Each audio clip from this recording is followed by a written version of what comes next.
Improvement तो होगा इनको, मुझे ये पता था, लेकिन इतना जल्दी और इतना अच्छा इम्प्रूवमेंट हो जाएगा ऐसा मैंने नहीं सोचा था। अब इनका लिबिडो पूरी तरह वापस आ चुका है, सेक्स का प्रति इच्छा इनको पूरा होता है। और अब ये पेशेंट अगर किसी महिला से बात करता है या फिर कोई वीडियो देखता है तो इनको अंदर से डिजायर होता है, इच्छा होता है। और अब इनको ऑर्गाज्म भी होने लग गया है। ऑर्गाज्म का मतलब सीमन डिस्चार्ज होने के बाद इनको सेटिस्फेक्शन भी मिलता है, संतुष्टि भी मिलता है, और सीमन की क्वालिटी और क्वांटिटी दोनों ही सुधर गया है। अब ज्यादा मात्रा में सीमन निकलता है और गाढ़ा सीमन निकलता है, क्योंकि इसी के साथ साथ इनका टेस्टोस्टेरोन हार्मोन भी बढ़ गया है।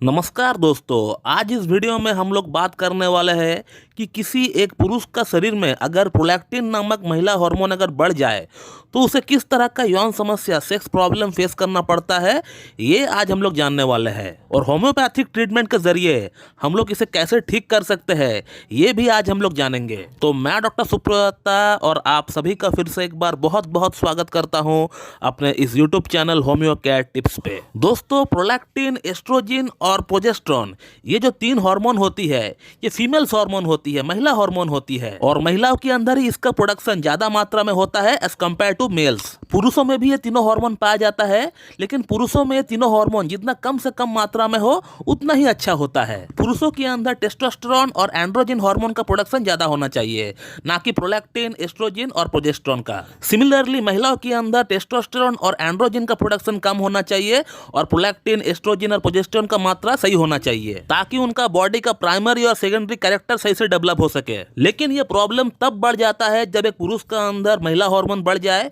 या फिर एक महिला का अंदर पुरुष हार्मोन बढ़ जाए। लेकिन आज हम लोग बात करने वाले हैं सिर्फ प्रोलैक्टिन हार्मोन के बारे में, कि अगर प्रोलैक्टिन हार्मोन किसी पुरुष का अंदर बढ़ जाए तो उनको किस तरह का सेक्स प्रॉब्लम फेस करना पड़ सकता है, ये आज हम लोग जानेंगे। और इसका होम्योपैथी में कैसा ट्रीटमेंट हो सकता है, ये भी हम लोग बात करने वाले हैं। तो प्रोलैक्टिन हार्मोन अगर किसी पुरुष का अंदर बढ़ जाए तो पहला जो सिम्टम देखने को मिलता है वह है सेक्स का डिजायर पूरी तरह नील हो जाता है उस पुरुष में। ऑपोजिट सेक्स के प्रति कोई अट्रैक्शन रहता ही नहीं है उस पुरुष में। जिस भी पेशेंट का प्रोलैक्टिन बढ़ा हुआ रहता है उसका जो सबसे मेजर कंप्लेन होता है वो यही होता है कि सर, मुझे सेक्स का प्रति कोई इच्छा ही नहीं होता है। मेरा पार्टनर अगर मेरे पास बैठी हुई रहती है, मैं उससे बात करता हूँ, टच करता हूँ, फिर भी मुझे कोई फीलिंग्स ही नहीं आता है अंदर से। अगला जो सिम्टम देखने को मिलता है वो ये है कि सर, मैं हाथ से हस्तमैथुन भी करता हूँ तो मेरा वीर्य जो है बहुत ही कम मात्रा में निकलता है, और वो भी बिल्कुल एकदम पतला पानी जैसा। और जिन पुरुषों का प्रोलैक्टिन बढ़ा हुआ रहता है उनका स्पर्म काउंट बिल्कुल कम हो जाता है और स्पर्म मोर्टेलिटी और मॉर्फोलॉजी बिल्कुल खराब हो जाता है। और ये प्रोलैक्टिन अगर बहुत दिनों से बढ़ा हुआ है किसी में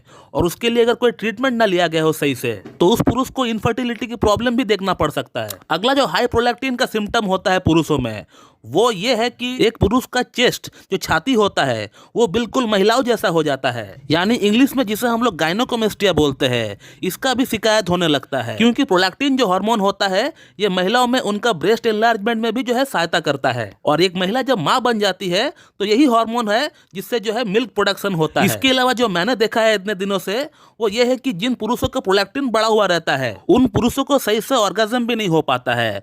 ऑर्गाज्म का मतलब होता है संतुष्टि, यानी जब आपका सीमेन डिस्चार्ज होता है, जो आपको संतुष्टि मिलता है अंदर से, उस संतुष्टि को बोलते हैं ऑर्गाज्म। तो जिन पुरुषों का प्रोलैक्टिन बढ़ा हुआ रहता है वो हस्तमैथुन करते हैं या फिर सेक्स करते हैं तो उनका सीमेन डिस्चार्ज भी होता है, तो उनको कुछ फील ही नहीं होता है, पता भी नहीं चलता है कि कब उनका सीमेन डिस्चार्ज हो गया। तो ये कुछ समस्याएं देखने को मिल सकता है जब किसी एक पुरुष के अंदर प्रोलैक्टिन हार्मोन बढ़ जाए। ऐसे ही सेम समस्याओं को लेकर आज से 4 महीना पहले एक पेशेंट हमसे कंसल्ट किए थे। आप व्हाट्सएप पे देख सकते हो पेशेंट ने क्या लिखा है। उनका रिपोर्ट भी उन्होंने मुझे भेजा है कि उनका जो प्रोलैक्टिन का लेवल है उस समय 28 नैनोग्राम पर ml था, जो कि काफी हाई माना जाता है, जो कि 5 नैनोग्राम पर ml का नीचे रहना चाहिए था। वो 28 तक पहुंच गया है। इन्होंने ट्रीटमेंट कई जगहों से लिया हुआ है, लेकिन कुछ खास परिणाम जो है नहीं पड़ा। इनको इम्प्रूवमेंट मिला हुआ था ट्रीटमेंट से, लेकिन ट्रीटमेंट छोड़ने के बाद फिर वैसे का वैसा ही हो गया। इनको फर्स्ट टाइम मेरा यूट्यूब वीडियो देखकर ऐसा लगा कि मुझे होम्योपैथी ट्राई करना चाहिए, और ये तब ये हमारे पास आए ऑनलाइन कंसल्ट करने के लिए। इनको वो तमाम समस्याएं हो रही थी जो हमने आपको अभी बताया हाई प्रोलैक्टिन के लिए। गायनोकोमेस्टिया की प्रॉब्लम थी, सेक्स डिजायर बिल्कुल लो हो चुका था, इरेक्शन बिल्कुल जीरो हो चुका था, और सीमेन क्वालिटी और क्वांटिटी दोनों ही खराब हो चुका था। फिर मैंने इनका एक पूरा केस टेकिंग किया और केस टेकिंग करने के बाद हमने इनका ट्रीटमेंट कार्सिनोसिन 1M से स्टार्ट किए एज एन एंटी मायोस्मेटिक मेडिसिन। उसके बाद कॉन्स्टिट्यूशनल ड्रग जो इनका चयन हुआ था वो था अर्जेंटम नाइट्रिकम। अर्जेंटम नाइट्रिकम को हम लोगों ने 0/9 से हम लोग स्टार्ट किए थे इस केस में। और जनरल मेडिसिन के तौर पर हमने इनको डामियाना और ट्रिबुलस टेरेस्ट्रस हमने इनको रेकमेंड किया था, जो कि इनको सुबह दोपहर शाम इनको हमने लेने के लिए कहा। और उसी के साथ पेशेंट का कहना था कि सर आपका खुद का बनाया हुआ जो गोली है मुझे वो जरूर से दीजिएगा, मुझे उसका 2 महीने का कोर्स करना है, क्योंकि इनको जल्द से जल्द ठीक होना है, क्योंकि 6 महीना बाद ही इनका शादी होने को है। और 4 महीने बाद जब हमने इनका फिर से प्रोलैक्टिन का रिपोर्ट निकाला है वो कितना कम हो गया ये आप देख लीजिए। 28 से 5 नैनोग्राम पर ml पे आ चुका है। इंप्रूवमेंट तो होगा इनको, मुझे ये पता था,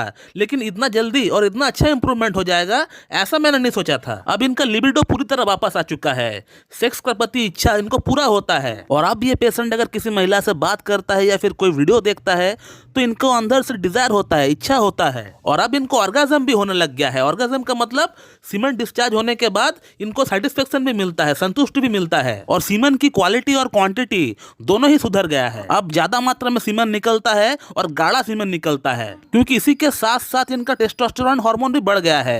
हालांकि इनका टेस्टोस्टेरोन हार्मोन का हमने रिपोर्ट नहीं बनाया है, लेकिन मुझे पता है अगर प्रोलैक्टिन हार्मोन अगर बढ़ता है तो टेस्टोस्टेरोन कम होता है। सिमिलरली अगर प्रोलैक्टिन कम होता है तो टेस्टोस्टेरोन बढ़ता है, और यही नियम है। और इसीलिए मैंने टेस्टोस्टेरोन का रिपोर्ट नहीं निकाला है पेशेंट का, क्योंकि मुझे फिजूल का पैसा वेस्ट नहीं करना है। अब ये जो प्रोलैक्टिन नीचे आ गया है अब ये जिंदगी में कभी भी नहीं बढ़ेगा। इनको लंबे समय के लिए यौन समस्या अब नहीं होगी, कम से कम 10-12 साल 10-15 साल तो इनको यौन समस्या छू भी नहीं सकता है। तो दोस्तों इस तरह का कुछ होता है प्रोलैक्टिन हार्मोन बढ़ने का साइड इफेक्ट पुरुषों में। और होम्योपैथी में कैसे इलाज संभव होता है, पेशेंट ने क्या कहा उसका प्रॉब्लम के बारे में, ये भी आपने देख लिया है। लेकिन ये संभव तभी हो पाएगा जब आप किसी एक अच्छी क्लासिकल एमडी होम्योपैथ के पास मीट करके उनसे केस टेकिंग करवा के ट्रीटमेंट लेंगे।